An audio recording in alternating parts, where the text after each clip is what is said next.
ठरलं तर मग मालिकेच्या 15 जूनच्या भागात मधुभाऊंच्या कोर्टाच्या शेवटच्या तारखेपासून सुरू होते. मधुभाऊ, अर्जुन, सायली, रविराज काका आणि चैतन्य कोर्टात हजर असतात. याचवेळी साक्षी, महिप्त आणि दामिनी देशमुख देखील उपस्थित असतात. कोर्टाची कारवाई सुरू होते आणि जज साहेब अर्जुनला ओपनिंग स्टेटमेंट सादर करण्यास सांगतात. अर्जुन आपले ओपनिंग स्टेटमेंट प्रभावीपणे मांडतो आणि सर्व महत्त्वाचे पुरावे समोर ठेवतो, ज्यातून सिद्ध होते की मधुभाऊ निर्दोष आहे. अर्जुन स्पष्ट करतो की मधुभाऊ विरुद्ध असून ते डावखुरे आहेत, त्यामुळे खून करणे त्यांच्यासाठी अशक्य आहे. त्याचबरोबर बंदुकीवरील बोटांचे ठसे मधुभाऊंचे नसून साक्षीचे असल्याचे पुरावे समोर येतात. या सर्व पुराव्यांमुळे दामिनी देशमुखकडे यावर उत्तर देण्यासाठी काहीच राहत नाही. जज साहेब साक्षीला दोषी ठरवून शिक्षा सुनावतात. साक्षी दामिनीला मदतीची विनंती करते पण दामिनी काहीच करू शकत नाही. अर्जुन न्याय मिळाल्याबद्दल जज साहेबांचे आभार मानतो आणि कोर्टाची कारवाई संपते. प्रिया मात्र अर्जुनच्या यशामुळे घाबरून जाते, कारण आता अर्जुन तिच्याविरुद्धही पुरावे उभे करू शकतो, अशी भीती तिला वाटते. मधुभाऊ अत्यंत आनंदी होतात आणि सायलीला सांगतात की त्यांचा विश्वास होता की अर्जुन त्यांना निर्दोष सिद्ध करेल. सायली आणि अर्जुन मधुभाऊंना आश्रम पुन्हा मिळवून देण्यासाठी कायदेशीर प्रक्रिया सुरू करणार असल्याचे सांगतात. अर्जुन आणि सायली घरी जातात आणि सायली अर्जुनचे कौतुक करते. अर्जुन हळूच सांगतो की आता त्यालाही वडील होण्याचा अनुभव घ्यायचा आहे. सुरुवातीला सायली थोडी लाजते पण नंतर दोघेही आईबाबा होण्याचा निर्णय घेतात. काही दिवसांनी सायलीला त्रास होऊ लागतो, मळमळ, चक्कर, उलट्या सुरू होतात. सुरुवातीला सायली याकडे दुर्लक्ष करते, पण त्रास वाढल्यावर अर्जुन तिला डॉक्टरकडे घेऊन जातो. डॉक्टर तपासणी करून दोघांनाही सांगतात की सायली गर्भवती आहे. ही आनंदाची बातमी ऐकून दोघेही खूप खुश होतात. अर्जुन सायलीला उचलून घरी आणतो. घरचे सगळे आधी अर्जुनच्या या वागण्यावर हसतात, पण जेव्हा अर्जुन त्यांना गुड न्यूज सांगतो तेव्हा सगळे खूप आनंदी होतात. अर्जुनची आई कल्पना सायलीकडे माफी मागते, कारण तिने सायलीवर खूप अन्याय केला होता. पूर्णा आजीही सायलीची माफी मागते. सगळेजण सायलीच्या आनंदात सहभागी होतात आणि मोठा सेलिब्रेशन करतात. अर्जुन आणि सायली यांच्या सन्मानार्थ घर सजवले जाते, केक कापला जातो आणि काँग्रॅच्युलेशन्स मॉम अँड डॅड असा विशेष कार्यक्रम घरात आयोजित केला जातो. या प्रसंगी पूर्णा आजी सायलीला तिच्या पूर्वीच्या वाईट वागणुकीबद्दल माफी मागते.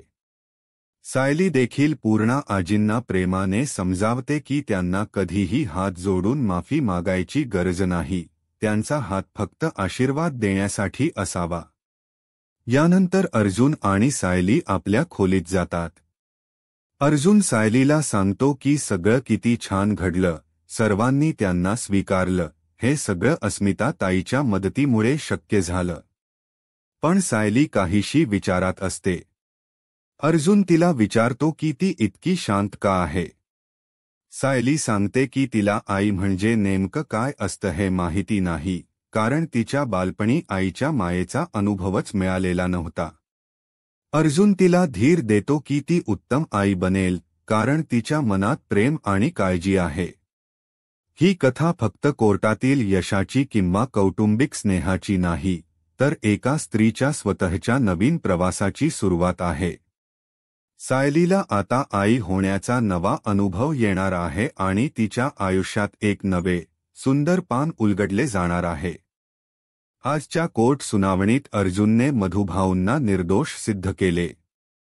त्याने सादर केलेल्या पुराव्यांमुळे, जसे की मधुभाऊ लेफ्टी असणे, वृद्ध असणे आणि बंदुकीवरील वेगळे फिंगरप्रिंट्स, हे स्पष्ट झाले की विलासचा खून साक्षीनेच केला आहे. दामिनीकडे बोलण्यासाठी काहीही नसल्यामुळे साक्षीला शिक्षा सुनावण्यात आली, ज्यामुळे ती पूर्णपणे गोंधळली. अर्जुनने न्यायालयाचे आभार मानले आणि कोर्ट कार्यवाही संपली. इकडे प्रियाला प्रचंड ताण आला होता, कारण अर्जुनने दामिनीला हरवून साक्षीला तुरुंगात पाठवले होते आणि तिला भीती होती की आता तिचा नंबर आहे. दुसरीकडे मधुभाऊ निर्दोष सुटल्याने खूप आनंदित होते. त्यांना विश्वास होता की अर्जुन त्यांना यातून बाहेर काढेल आणि तसेच झाले. 3 वर्षांपासून त्यांच्यावर असलेले खुनाचे आरोप संपुष्टात आले होते. सायलीने त्यांच्या आनंदात सहभाग घेतला. मधुभाऊंनी आपल्या आश्रमाबद्दल विचारले तेव्हा अर्जुनने सांगितले की कायदेशीर प्रक्रिया पूर्ण झाल्यावर आश्रम परत मिळेल. या बातमीने मधुभाऊ आणखी खुश झाले. घरी परतल्यावर सायलीने अर्जुनला सांगितले की गोष्टी त्यांच्या मनाप्रमाणे घडत आहेत. अर्जुनने तिला चिडवत विचारले, आपल्या की तुमच्या? सायलीने स्पष्टीकरण विचारल्यावर अर्जुनने अस्मिताच्या प्रेग्नन्सीचा विषय काढला.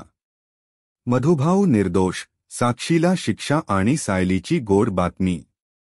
आजच्या कोर्ट सुनावणीत अर्जुनने मधुभाऊंना निर्दोष सिद्ध केले.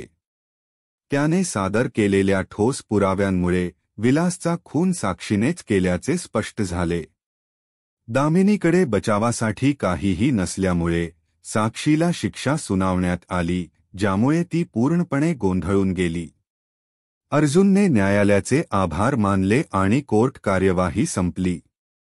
प्रियाला मात्र यामुळे प्रचंड ताण आला, कारण अर्जुनने दामिनीला हरवून साक्षीला तुरुंगात पाठवले होते आणि तिला भीती होती की आता तिचाही नंबर लागेल. दुसरीकडे मधुभाऊ निर्दोष सुटल्याने खूप आनंदित होते. त्यांना अर्जुनवर पूर्ण विश्वास होता की तो त्यांना यातून बाहेर काढेल आणि तसेच झाले. 3 वर्षांपासून त्यांच्यावर असलेले खुनाचे आरोप आता संपुष्टात आले होते. मधुभाऊंनी आपल्या आश्रमाबद्दल विचारले तेव्हा अर्जुनने सांगितले की कायदेशीर प्रक्रिया पूर्ण झाल्यावर आश्रम परत मिळेल. या बातमीने मधुभाऊ आणखी खुश झाले. घरी परतल्यावर अर्जुन आणि सायलीने आईबाबा होण्याचा निर्णय घेतला. काही दिवसांनी सायलीला अचानक चक्कर आणि मळमळ होऊ लागली. अश्विनने तपासणी केली असली तरी नेमके कारण कळेना, म्हणून त्याने अर्जुनला सायलीला गायनॅककडे नेण्याचा सल्ला दिला. गायनॅककडे तपासणी झाल्यावर डॉक्टरांनी सायली प्रेग्नंट असल्याची आनंदाची बातमी दिली. ही बातमी ऐकून दोघेही खूप खुश झाले. घरी परतल्यावर अर्जुनने सायलीला उचलून घरात आणले आणि सगळ्यांना ही गोड बातमी दिली. ही बातमी ऐकून घरातल्या सगळ्यांनाच खूप आनंद झाला. कल्पनाला तिच्या मागील चुकांचा पश्चात्ताप झाला आणि तिने सायलीची माफी मागितली.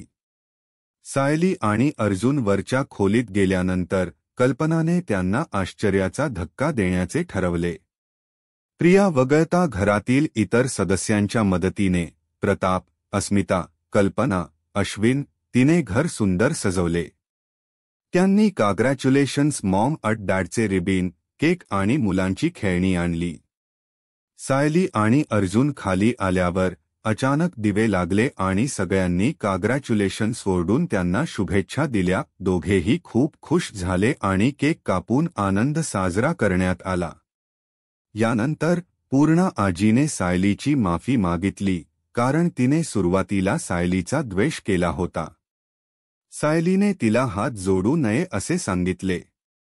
खोलीत आल्यावर अर्जुन सायलीशी बोलत होता की घरातल्या सगळ्यांनी त्यांना किती लवकर स्वीकारले आणि अस्मितामुळे हे सर्व शक्य झाले. मात्र सायलीचे लक्ष नव्हते. अर्जुनने विचारल्यावर सायलीने सांगितले की तिला आई म्हणजे काय हे कधी अनुभवता आले नाही आणि आता ती स्वतः आई झाल्यावर तिच्या राहिलेल्या सर्व इच्छा पूर्ण करणार आहे. अर्जुनने तिला पूर्ण पाठिंबा दिला. यानंतर कल्पना आणि पूर्णा आजी सायली आणि अस्मिता या दोघींचीही सारखी काळजी घेऊ लागल्या, ज्यामुळे घरात आनंदाचे वातावरण होते. मात्र घरात 2 गर्भवती महिला असल्याने प्रियाकडे साहजिकच दुर्लक्ष होऊ लागले. विमल देखील सायली आणि अस्मिताच्या